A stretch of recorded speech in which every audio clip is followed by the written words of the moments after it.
Top 100 universities లో 100% scholarship తో admission పొందాలనుకుంటున్నారా? India's top competitive exams, IIT, NEET etcetera guidance కావాలన్నా, India and world top universities లో join అవ్వాలన్నా, స్టూడెంట్స్ అండ్ పేరెంట్స్ కి కెరీర్ కౌన్సిలింగ్ కావాలన్నా, మీ కెరీర్ డెసిషన్ డబుల్ చెక్ చేసుకోవాలనుకున్నా 25 years ఎక్స్పీరియన్స్ డాక్టర్ సతీష్ గారిని సంప్రదించండి.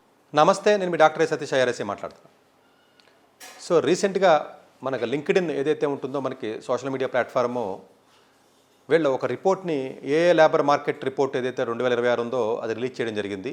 ఆల్మోస్ట్ చాలామంది దీని గురించి కొంచెం డిఫరెంట్గా మాట్లాడుతున్నారు. ఎందుకంటే ఒక కొత్త న్యూస్, ఇంతకుముందు ఎప్పుడు మార్కెట్లో లేని ఒక సిటీ దాంట్లో రావడం వల్ల ఇది పాపులర్ అయింది. పర్టికులర్గా తెలుగు రాష్ట్రాలకు సంబంధించినటువంటి విషయం కాబట్టి ఇది పాపులర్ అయింది. యాక్చువల్గా ఈ యొక్క ఏ లేబర్ మార్కెట్ రిపోర్ట్ అంటే ఏంటంటే, ఈ లింక్డ్ఇన్లో జాబ్ పోస్టింగ్స్ పడతా ఉంటాయి. ఈ జాబ్ పోస్టింగ్స్ లింక్డ్ఇన్లో పడినప్పుడు జనరల్గా అన్ని కంపెనీస్ కూడా అందులో జాబ్ పోస్టింగ్స్ని వాళ్ళు పోస్ట్ చేస్తూ ఉంటారు. పోస్ట్ చేసినప్పుడు ఏ కేటగిరీ పోస్టులు జాబులకి డిమాండ్ ఉంది, లేకపోతే దేనికి రిక్వైర్మెంట్ ఉంది, ఏ కంపెనీస్ అందులో పార్టిసిపేట్ చేస్తున్నాయి, దేనికి డిమాండ్ తగ్గిపోతుంది, దేనికి మార్కెట్ తగ్గిపోతుంది అన్నది ఒక సర్వే. ఆ లింక్డ్ఇన్ ఇంటర్నల్గా వాళ్ళు సర్వే చేసినప్పుడు ఈ యొక్క ఏ జాబ్స్ ఏవైతే ఉన్నాయో ఏ జాబ్స్ ఆల్మోస్ట్ మీకు దగ్గరగా 59.5 అంతో చెప్తున్నారు. అంటే 60% వరకు కూడా ఇయర్ ఆన్ ఇయర్ ఏదైతే ఉంటుందో ఏ జాబ్స్ యొక్క రిక్వైర్మెంటు, ఆ జాబ్ పోస్టింగ్స్ యొక్క గ్రోత్ ఇయర్ ఆన్ ఇయర్ అంటారండి, YOI. ఇయర్ ఆన్ ఇయర్ అనేది 60% ఇంప్రూవ్ అయినట్టుగా ఆ గణాంకాలు మనకు చెప్తున్నాయి ఆ రిపోర్ట్లో. సో అందువల్ల ఏంటంటే ఏ టెక్నాలజీస్ ఏవైతే ఉన్నాయో ఈ టెక్నాలజీస్ అడ్వాన్స్డ్గా చాలా ఎక్స్పోనెన్షియల్గా టెక్నాలజీ పెరుగుతుంది, రిక్వైర్మెంట్స్ బాగా పెరుగుతున్నాయి. ఈ యొక్క చాలా అడ్వాన్స్డ్ వాటిల్లోకి మన ఎమర్జింగ్ ఫీల్డ్స్లోకి మనం వెళ్తున్నామని చెప్పి చాలా సందర్భాల్లో చాలా వీడియోలో మనం చెప్పుకుంటున్నాం. దానికి నిదర్శనమే ఈ యొక్క అడ్వాన్స్డ్ టెక్నాలజీ రిలేటెడ్ కానీ ఏఐ రిలేటెడ్ కానీ జాబ్ ఓపెనింగ్స్ కూడా పెరగడం అనేది ఏదైతే ఉంటుందో ఆ నెంబరే మనకు చెప్తుంది. మళ్ళీ దీంతో పాటుగా మిగతా ఓపెనింగ్స్ ఏవైతే రెగ్యులర్ ఐటీ ఇండస్ట్రీకి సంబంధించి కానీ, మేనేజ్మెంట్ రిలేటెడ్ కానీ, కన్సల్టెన్సీస్ కానీ, ఫైనాన్స్ రిలేటెడ్ జాబ్కి సంబంధించి కానీ, ఈ మేనేజ్మెంట్ ఎనీ టైప్ ఆఫ్ మేనేజ్మెంట్కి కానీ, లేకపోతేనేమో బీపీఓస్ కానీ, ఏదైతే లో లెవెల్ ఎంట్రీ జాబ్స్ ఏవైతే ఉన్నాయో అవి గణనీయంగా 40% తగ్గినాయి అన్న విషయాన్ని కూడా వాళ్ళు చెప్పడం జరిగింది. కోర్స్ ఈవెన్ అమెరికాలో కూడా 2023 నుంచి కూడా ఎంట్రీ లెవెల్ జాబ్స్ 2023 నుంచి ఇప్పటి వరకు కూడా 35% ఎంట్రీ లెవెల్ జాబ్స్ తగ్గిపోయినాయి అనే విషయాన్ని కూడా గణాంకాలు మనకి చెప్తున్నాయి. మనకి అఫీషియల్గానే మనకు ఉన్నటువంటి నెంబర్స్ ఇవన్నీ కూడా. సో డెఫినెట్గా ఏ లేబర్ మార్కెట్ రిపోర్ట్లో మొట్టమొదటి ప్లేస్లో భారతదేశంలో బెంగళూరు ఎప్పుడు ఉంటుంది. ఇందులో అతిశయోక్తి ఏం లేదు. స్టార్టప్స్ కానీ, ఏఐ కానీ, కంపెనీస్ కానీ, రిక్వైర్మెంట్ కానీ, జాబ్ ఓపెనింగ్స్ కానీ బెంగళూరు అనేది డెఫినెట్గా ఫస్ట్ ప్లేస్లో ఉంటుంది. అందులో ఎలాంటి సందేహం లేదు. ఈ యొక్క ఇయర్ ఆన్ ఇయర్ గ్రోత్ యొక్క బెంగళూరులో మనం చూసుకున్నట్లయితే 52% వరకు కూడా మనకి బెంగళూరు సిటీ ఉందండి మనకి.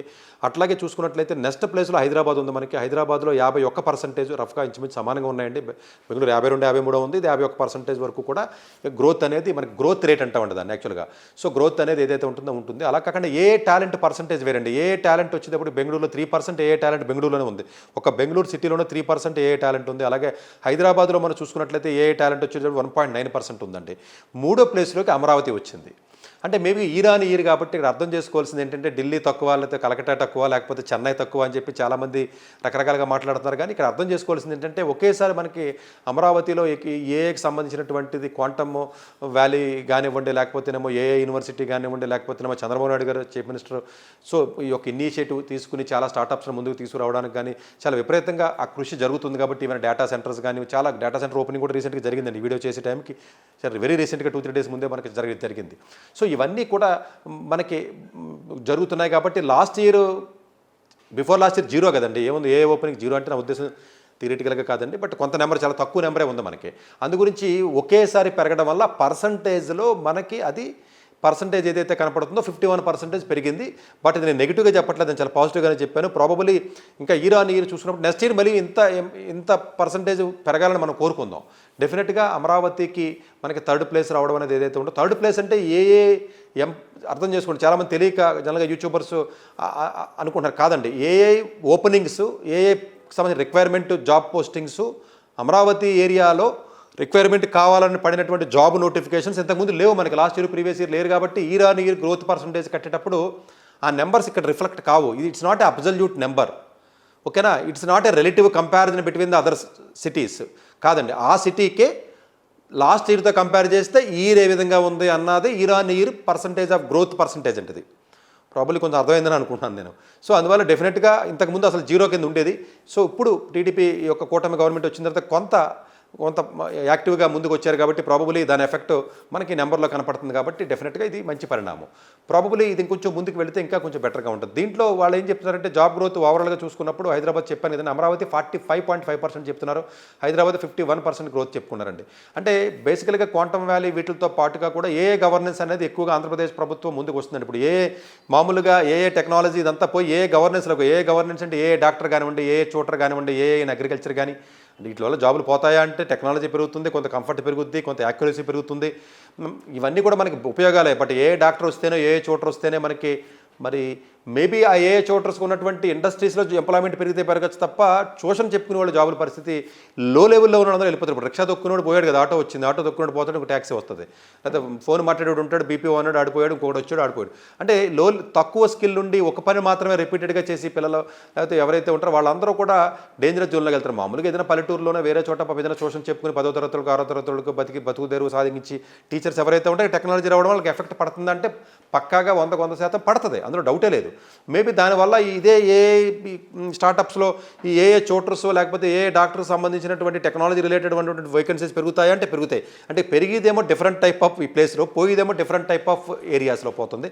మేబీ కొంతమందికి ఎఫెక్ట్ పడుతుంది, కొంతమందికి బెనిఫిట్ అవుతుంది అంటే బెనిఫిట్ అవుతుంది. సో ఇలా ఆలోచించుకోవాలి. మల్టీ బిలియనర్ ఇన్వెస్ట్మెంట్స్ ఏవైతే డేటా సెంటర్స్ వస్తున్నాయో ఇవి కూడా డెఫినెట్గా గ్రోత్ అనేది ఉంది మనకి. అలాగే ఈ టెక్కో plus green energy ecosystem చాలా చాలా ఇంపార్టెంట్ అండి. ఎందుకంటే ఫ్యూచర్ అంతా కూడా మీకు ఈ యొక్క ఎనర్జీ మీదే మనకు ఉంటుంది. బట్ గ్రీన్ ఎనర్జీ కావాలి మనకి. ఇట్స్ నాట్ దట్ అంటే చాలా హ్యూజ్ క్లైమేట్ చేంజెస్ వచ్చే అవకాశం ఉంటాయి కాబట్టి గ్రీన్ ఎనర్జీకి చాలా విపరీతమైనటువంటి ఇంపార్టెన్స్ పెరుగుతుందంటే పెరుగుతుంది. సో డెఫినెట్గా ఈ యొక్క అమరావతి ఏదైతే ఉంటుందో అది ఈ విధంగా ఉంది. అలాగే ఇంకొక పాయింట్ మీరు అబ్జర్వ్ చేసినట్లయితే ఎలాంటి ఉద్యోగాలు మేబీ అమరావతి ఏరియాలో ఫ్యూచర్లో ఇప్పుడు క్వాంటమ్ వ్యాలీ మనకు తెలిసిన ఒక ఆయన ఉన్నారు ప్రవీణ్, ఆయనతో ఎక్కువగా రెగ్యులర్గా మాట్లాడుతూ ఉంటాను. ఆయన కూడా చాలా సందర్భాలు చెప్తాను నాకే ఆశ్చర్యం వేస్తూ ఉంటుంది. అంటే ఎలాగ గ్రోత్ ఉంది, లేకపోతే ఎలాంటి పీపుల్ని వస్తున్నారు రేపు ఫ్యూచర్లో అమరావతి రాబోతున్నారు. మేబీ అఫ్ కోర్స్ అంటే నేనేమి ఓవర్ నైట్లో ఇది బేబీ స్టేజ్లోనే ఉంది, ఇదంతా ఓవర్ నైట్లో అయిపోద్దని చెప్పి హైప్ చేసి పొలిటీషియన్స్ లాగా హైప్ చేయడానికి ఏమి ఉండదని అంత రియాలిటీకి వచ్చేటప్పటికి అంత నెంబర్స్ విపరీతంగా వేలలోనూ లక్షల్లోనూ క్రియేట్ అయిపోయి జాబులు కంపెనీస్ వచ్చి స్టార్టప్లు వచ్చేసి ఇన్వెస్ట్మెంట్స్ వచ్చేస్తాయంటే కాదు. కానీ 1 by 1 ఇనిషియేట్ చేశారు కొత్త రాష్ట్రం. డెఫినెట్గా ఇంకా మరింత ముందుకు వెళ్ళాలని మనం మనస్ఫూర్తిగా కోరుకోవాలి. మేబీ వీళ్ళ లింక్డ్ఇన్ రిపోర్ట్లో వీళ్ళ చెప్పింది ఏంటంటే ఏ నేర్చుకుంటేనే ఏ తెలిస్తేనే మీకు ఉపయోగం ఉందంటే లేదని చాలా క్లియర్గానే చెప్తున్నారు. ఇదే విషయాన్ని చాలా సందర్భాల్లో నేను కూడా చెప్తున్నాను. కాదండి ఏఐని అప్లై చేసి తెలివితేటలు కావాలండి అంటే డెఫినెట్గా మీకు బిల్డ్ చేయాలి, దాన్ని ప్రూవ్ చేయాలి, లేకపోతే అది విజిబిలిటీ రావాలి, దానికి వాల్యూ రావాలి, ఎగ్జిక్యూట్ చేయాలి.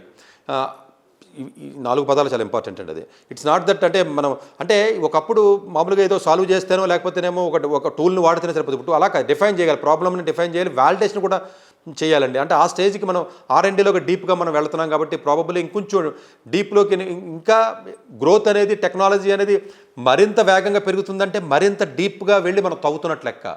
ఈ డీప్గా వెళ్ళి తవ్వాలంటే ఇంకంత డెప్త్ నాలెడ్జీ ఉండాలి అంటే ఉండాలి. ప్రాబ్లమ్ అయితే అర్థమైందని అనుకుంటున్నానండి. ఇఫ్ యూ అంటే ఎంత అడ్వాన్స్డ్ టెక్నాలజీకి వెళ్తున్నామంటే అంత డీప్గా మనం వెళ్తున్నట్లు లెక్క. అంత డీప్గా వెళ్ళి తవ్వాలి అంటే విడ్త్తో పని లేదు, డెప్త్తో మనకు కావాలి. అందుగురించి పిల్లలు కూడా డెప్త్కి వెళ్ళడానికి ఎక్కువగా ఫోకస్ పెట్టాలి తప్ప అన్ని స్కిల్స్ నేర్చుకున్నాను, అన్ని టూల్స్ నేర్చుకున్నానంటే దేనికి పనికిరారు మీరు, అదంతా ఆటోమేట్ అయిపోతూ ఉంటుంది.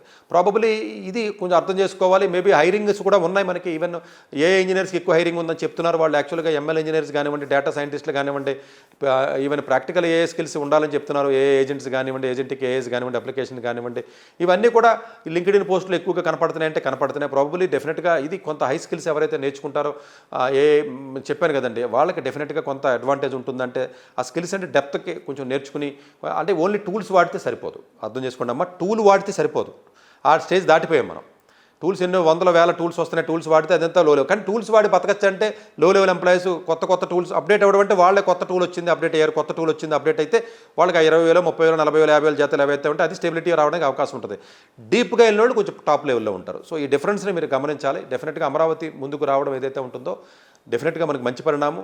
ఏ రిలేటెడ్ సెక్టర్లో జాబ్ ఎంప్లాయ్మెంట్ అప్లికేషన్స్ ఎక్కువగా పెరుగుతున్నాయి. సరే నిజంగా అంతమంది తీసుకున్నారా లేదా, లింక్డ్ఇన్లో చాలా ఫేక్ జాబ్ పోస్టింగ్లు ఉంటాయి, చాలా కంపెనీలు సస్టైన్ అవ్వడం గురించి, విజిబిలిటీ ఉండడం గురించి, మేము కూడా ఉన్నారా మార్కెట్లో చెప్పడం గురించి, జాబులు అవసరం లేకపోయినా కూడా ఫేక్ పోస్టింగ్లు కూడా లింక్డ్ఇన్లో పెడతారంటే పెడతారు. ఇది చాలామందికి చాలా అతి తక్కువ మందికి మాత్రమే ఇది అవగాహన ఉంటుంది. ప్రాబబ్లీ చాలామంది దీనికి నాకు ఏకీవించకపోవచ్చు. నేను చెప్పిన మాటలకి చాలా లింక్డ్ఇన్ పోస్టులో ఉన్నటువంటి రియల్ పోస్టులు అందు గురించి 200 కాదు 1000 కాదు ఎన్ని పోస్టులు అప్లై చేసినా కూడా జాబులు రావట్లేదని పిల్లలందరూ చెప్తూ ఉంటారు. బట్ ఇది నెగిటివ్గా చెప్పట్లేదు, అలాంటి యాంగిల్ కూడా ఒకటి ఉంటుంది కాబట్టి జస్ట్ ఒక నెంబర్ని తీసుకుని వాళ్ళు సర్వే చేశారు. డెఫినెట్గా కొంత గ్రోత్ అనేది అయితే ఉంది అన్న విషయాన్ని చెప్పొచ్చు తప్ప ఇంత నెంబర్స్ గ్రోత్ ప్రాక్టికల్గా మార్కెట్లో ఉందా అని అడిగితే మేబీ అంత ఉండకపోవచ్చు, బట్ స్టిల్ ఉంది కాబట్టి మనం దాన్ని డెఫినెట్గా బెటర్ అనుకోవచ్చు. అమరావతి ఇనిషియేట్ అయ్యింది, డెఫినెట్గా ఎంతో కొంత బెనిఫిట్ ఉంది. ఫ్యూచర్లో మరింత ముందుకు వెళ్ళాలని మనందరూ కూడా మనస్ఫూర్తిగా కోరుకుందాం. Thank you very much. Doctor yes Satish గారు ఏపీ తెలంగాణ విద్యార్థులకు సుపరిచితమైన పేరు. సతీష్ గారు 2001 యూపీఎస్సీ పరీక్షల్లో ఇండియన్ రైల్వే విభాగంలో ఉద్యోగం సాధించారు. సతీష్ గారు చదివిన చదువులు engineering, MTech, MBA executive MBA, MSc, MBA HR, MA psychology లాంటి పోస్ట్ గ్రాడ్యుయేషన్ డిగ్రీతో పాటు డాక్టరేట్ కూడా చదవటం జరిగింది. సతీష్ గారు నిరంతర విద్యార్థి. అలాగే సతీష్ గారు పలు ప్రతిష్టాత్మక కాంపిటేటివ్ పరీక్షలో యూపీఎస్సీ నిర్వహించే సివిల్ సర్వీస్ పరీక్షలో 179వ ర్యాంక్, అలాగే ఇంజనీరింగ్ సర్వీస్ లో 24వ ర్యాంక్, గేట్ ఎగ్జామ్ లో 4వ ర్యాంక్, క్యాట్ ఎగ్జామ్ లో 99.8%, జిమాట్ 76 స్కోర్, ఇలా పలు కాంపిటేటివ్ ఎగ్జామ్స్ లో మొదటి ప్రయత్నంలోనే ఎన్నో ర్యాంకులు సాధించారు. ఎన్ని క్వాలిఫికేషన్ డిఫరెంట్ పరీక్షలు ర్యాంకులు సాధించిన వ్యక్తులు మన ఇండియాలో చాలా అరుదనే చెప్పాలి. ఇలాంటి అకాడమిక్ లో పరంగా, కాంపిటేటివ్ పరంగా ఎన్ని ర్యాంకులు సాధించడంతో పాటుగా గవర్నమెంట్ ఉద్యోగం చేస్తూ పలు అవార్డులు తీసుకున్నారు. సతీష్ గారికి జోనల్ లెవెల్లో general manager award, all India లెవెల్లో నేషనల్ లైఫ్ టైమ్ అచీవ్మెంట్ గుర్తింపు దక్కాయి. Appreciation of president lifetime Sevashri award Andhra Pradesh మంత్రి నుంచి అందుకున్నారు. వీటితో పాటు పలు రకాల అవార్డులను అందుకున్నారు. ఎన్నో ప్రతిష్టాత్మక ఆర్గనైజర్స్ పర్మనెంట్ మెంబర్ గా ఉన్నారు. కష్టపడి పైకి వచ్చిన వ్యక్తి కావటం వల్ల గత 20 సంవత్సరాల నుంచి ఎంతో మంది చిన్నపిల్లల దగ్గర నుంచి 5, 6 తరగతుల విద్యార్థుల నుంచి పెద్ద పెద్ద పీజీ, పీహెచ్డీ కాలేజీలకు వెళుతూ విద్యార్థులకు అవగాహన కల్పిస్తుంటారు. ప్రతి విషయంపైన డాక్టర్ సతీష్ గారు స్పష్టమైన అవగాహన కలిగి ఉన్నారు. డాక్టర్ సతీష్ బలంగా నమ్మే సూత్రం ఏంటంటే అవేర్నెస్ ఈజ్ ఎవ్రీథింగ్. మనిషికి అవేర్నెస్ ఉంటే ఏదైనా సాధించగలరు. ఒక్క మోటివేషన్ తోనే కాదు, ఏది చేయాలి, ఏది చేయకూడదు, ఎలాంటి డెసిషన్ తీసుకోవాలి అన్న విషయాలపై, ముఖ్యమైన విషయాలపై అవగాహన కల్పిస్తుంటారు. అలాగే గవర్నమెంట్, ప్రైవేట్ జాబులే కాకుండా ప్రపంచ దేశాల్లోని జాబ్స్ పై కూడా అవగాహన కల్పిస్తుంటారు. ఉద్యోగాలతో పాటు పెద్ద చదువులైన ఐఐటి వంటి వాటిపై సెషన్స్ నిర్వహిస్తూ ఉంటారు. ఇప్పటి వరకు 3 లక్షల సెమినార్స్ ₹1 తీసుకోకుండా ఉచితంగా నిర్వహించారు. ఇందులో భాగంగా మన 99 టీవీ ద్వారా విద్యార్థులకు మోటివేషన్ ఇవ్వటానికి మీ ముందుకు వస్తున్నారు డాక్టర్ సతీష్ గారు.